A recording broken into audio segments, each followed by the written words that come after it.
Hello friend, welcome to my channel garden scape. আপনি যদি আমাদের চ্যানেলে নতুন হয়ে থাকেন অবশ্যই আমাদের চ্যানেলটিকে সাবস্ক্রাইব করুন এবং আমাদের চ্যানেলের সমস্ত আপডেট তথ্য পেতে পাশে থাকা বেল আইকনটিকে প্রেস করুন। বন্ধুরা চলুন ভিডিওটি শুরু করা যাক। আজ আমরা আপনাদের দেখাবো কি করে মাছি গাদার পরিচর্যা করবেন। হ্যাঁ বন্ধুরা, ফেব্রুয়ারি মাস শুরুর দিকে চলে এসছে, জানুয়ারি মাস শেষের দিকে এই টাইমেই কিন্তু ফুলের সঠিক উজ্জ্বলতা বৃদ্ধি পায়। এই টাইমে কিন্তু শীতের মরশুমে যে ফুলগুলি আছে সেই ফুলগুলি কিন্তু এই সময় সবচেয়ে বেশি পরিমাণে ফোটে।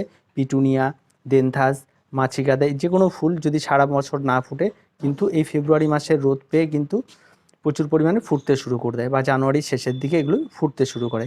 তো বন্ধুরা, তার মধ্যে আমার একটি রয়েছে মাছিগাদা। এই মাছিগাদাগুলি কিন্তু প্রচুর পরিমাণে ফুল রয়েছে। এই ফুলগুলি কিন্তু অনেক দিন আগেই ফুটেছে এবং এই ফুলগুলির যে সঠিক পরিচর্যা রয়েছে তা নিয়ে আমি আপনাদেরকে বলবো। প্রথমত মাছিগাদার যে চারাগুলি রয়েছে সেই চারাগুলি ছোট্ট একটি পটের মধ্যে লাগালেও হবে, বড় কোনো পটে লাগালেও হবে, যে কোনো পটের মধ্যেই এটি আপনারা করতে পারবেন।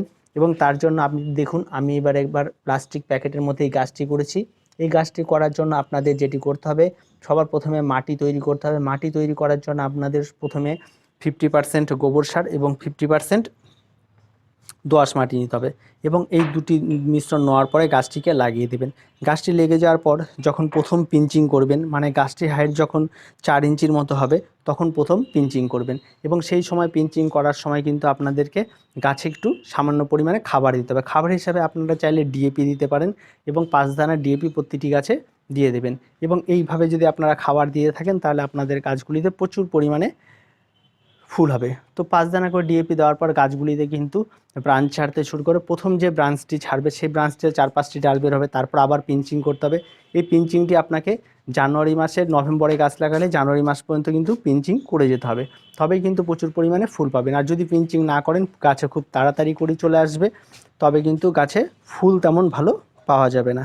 তার জন্য আপনাদের কিন্তু প্রতিনিয়ত টাইম টু টাইম পিঞ্চিং করতে হবে। আর একটা কিছু সাবধানতা অবলম্বন করতে হবে, এই গাছে কিন্তু কখনো পেস্টিসাইড বা অ্যান্টিফাঙ্গাল স্প্রে করবেন না।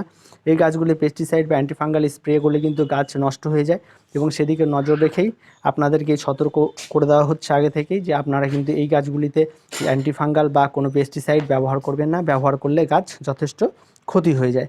তার জন্য আপনারা এভাবে আপনাদের গাছগুলি করতে থাকুন এবং তার সঙ্গে সঙ্গে আপনাদেরকে সবসময় গাছ যত ঝাড় হতে থাকবে তার সঙ্গে গাছগুলিকে বেঁধে দিতে হবে এবং গাছগুলিকে সাপোর্ট দিতে হবে। এবং গাছে কিন্তু প্রচুর পরিমাণে ফুল হয়। এই গাছ দেখতেই পারছেন, আমার এই গাছটিতে প্রচুর পরিমাণে ফুল হয়েছে এবং এই গাছটির কালার এবং বিভিন্ন ভ্যারাইটি কালারেরই হয়। আমার এটি লালের মধ্যে হয়েছে, এটি কিন্তু হলুদের মধ্যে হয়েছে, দেখতেই পারছেন। এবং হলুদ যেটি হয় সেটি ফুলের সাইজ সামান্য একটু বড় হয়, দেখতেই পারছেন ফুলের সাইজ একটু বড় হয়। আর যেটি লাল হয় সেটির ফুলের সাইজ একটু ছোট। এটাই কিন্তু গাঁদা ফুলেরই একটি প্রজাতি এবং এটা ছোট হয় দেখে একে বলে মাছি গাঁদা। এবং এই গাঁদা কিন্তু খুব সহজভাবেই প্রচুর পরিমাণে ফোটানো যায়। দেখতেই পাচ্ছেন কত পরিমাণে ফুল ফুটেছে এবং প্রতিটি গাছে। এবং ছোট্ট একটি প্লাস্টিক পটের মধ্যেও যে এত সুন্দর গাছ করা যায় তা নিয়ে আপনাদেরকে দেখিয়ে দিচ্ছি। এবং এই গাছগুলি 15 দিন অন্তর আপনাদেরকে প্রতিনিয়ত 5 দানা করে ডিএপি দিয়ে যেতে হবে গাছে ফুল ফোটা পর্যন্ত এবং প্রতিনিয়ত পিঞ্চিং করে যেতে হবে। জানুয়ারি মাসের 15 তারিখ পর কিন্তু আর পিঞ্চিং করা যাবে না, তখন গাছে কড়ি চলে আসবে এবং কড়ি আসার পরে গাছগুলিকে কিন্তু আপনাদেরকে একটি নতুন করে সার প্রয়োগ করতে হবে। আর সেটি হলো প্রত্যেকটি গাছে আপনাদেরকে হাফ চামচ করে হাড় গুঁড়ো এবং হাফ চামচ করে শিংকুচি দিয়ে দিতে হবে। এই খাবারটা অনেকটা মাইক্রোনিউট্রিয়েন্টের মতো।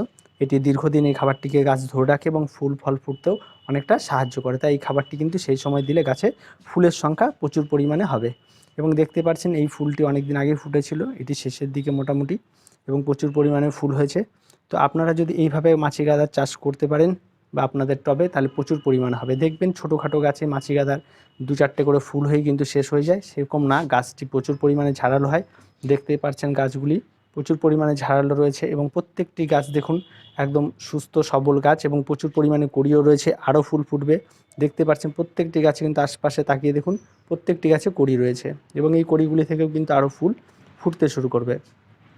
তো গাছ পুরো ভরে যাবে এবং দেখতে অসাধারণ এবং বাগানকে উজ্জ্বল করে রাখে এই ফুল, খুবই সুন্দর দেখতে এবং অসাধারণ এক ফুল এবং মাছি গাঁদা। এবং আপনারা চাইলে আপনাদের বাগানেও লাগাতে পারেন। দেখুন কত সুন্দর ফুল এবং ফুলের উজ্জ্বলতা দেখুন কত সুন্দর এবং প্রচুর পরিমাণে ফুল হয় এই গাছগুলিতে। আর ফুল বেশি পরিমাণে হওয়ার জন্যই কিন্তু আমাদের বাগানীদেরকে খুব সহজভাবে এইগুলি গাছ করা যায় এবং বেশি পরিমাণে লাগানোর দরকার নেই।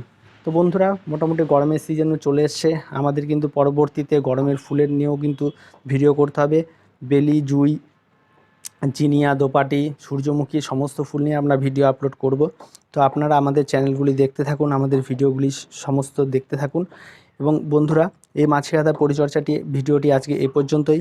ভিডিওটি ভালো লাগলে লাইক, শেয়ার এবং কমেন্ট করুন এবং আমাদের চ্যানেলটিকে অবশ্যই সাবস্ক্রাইব করুন।